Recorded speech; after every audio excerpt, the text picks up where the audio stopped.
Yohan लिबर्ट enemy villain history का एक ऐसा नाम जिसे किसी भी इंट्रोडक्शन की जरूरत नहीं है। और आज हम बात करेंगे इसी साइकोपैथ के बारे में जिसने बिना किसी को भी टच किए एक हॉल में पूरे 50 लोगों को मार दिया था। बट उससे पहले अगर तुम चैनल पर नए हो तो सब्सक्राइब जरूर करना। तो ये कहानी शुरू होती है एक ऐसे दिन से जहाँ एक परिवार के 2 लोग मारे जाते हैं और एक बच्चा जिसे सर पर गोली लगी होती है वो अधमरे हालत में एक हॉस्पिटल में एडमिट होता है और वहाँ डॉक्टर केंजो टेनमा उसकी जान बचाता है उसकी ब्रेन सर्जरी करके।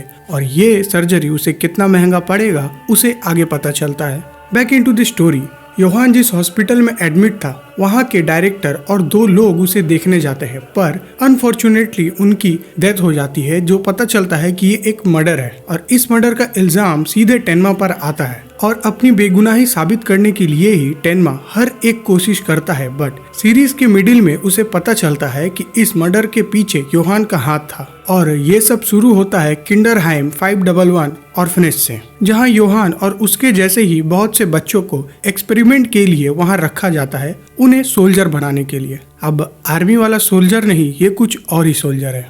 पर फर्स्ट टाइम जब योहान वहां गया था तो उसे वहां नहीं रहना था और वहां से भागने के लिए उसने प्लान बनाया। और उसका प्लान ये था कि वहां का माहौल काफी टेंशन वाला है। वो एक कपड़े को तेल में भिगोएगा और आग में फेंक देगा। और ठीक ऐसा ही एक दिन सब लोग इंक्लूडिंग 50 चिल्ड्रेन फ्रॉम किंडरहाइम सब ने एक दूसरे को ही मार दिया। और ये पूरा सीन योहान एक चेयर पर बैठकर देखता रहा। वैसे वी ऑल नो कि हम योहान को पसंद करते हैं उसके कैरेक्टर परफॉर्मेंस और उसके मैनिपुलेशन टेक्निक के स्किल के वजह से। और पूरा स्टोरी इसी पर ही है कि how he manipulate peoples. So basically किसी को भी मैनिपुलेट करने के लिए योहान सबसे पहले उससे अपना रिश्ता बनाता था और फिर जब उसे उस पर्सन की जरूरत होती थी तो योहान उस पर्सन को इस हद तक डर दिलाता था कि वो बिना कोई क्वेश्चन किए योहान की हर बात सुनता था और उसके लिए हर एक चीज कर गुजरता था। बट किसी को भी मैनिपुलेट करने के लिए फर्स्ट उस पर्सन का वीक स्पॉट जानना पड़ता है एंड सेकेंड